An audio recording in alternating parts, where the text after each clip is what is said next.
हे चांगलं सुद्धा आहे. आज प्रत्येक जण स्त्रीचा आदर करणार, सन्मान करणार. इतकंच नाही तर कोणी जिजाऊचा शिवबा होणार, कोणी मुक्ताईचा ज्ञानदेव होणार, कोणी राधेचा श्याम देखील होईल, तर कोणी लोक सीतेचा राम देखील होईल.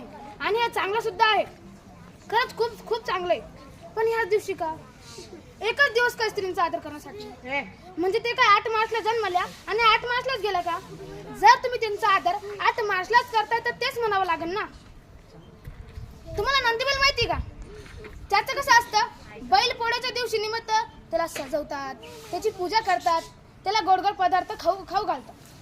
आणि दुसऱ्या दिवशी काय होतं माहिती का? उचलताय ना उचल, मर मर मर काम कर, अशी अवस्था झाली आजकालच्या मुलींची.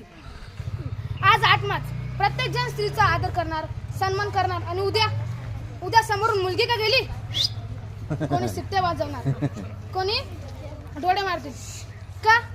तुमच्या घरी नाही का बहिणीला मारा ना शिट्ट्या. तुमच्या घरी नाही आईला मारा डोळ्या.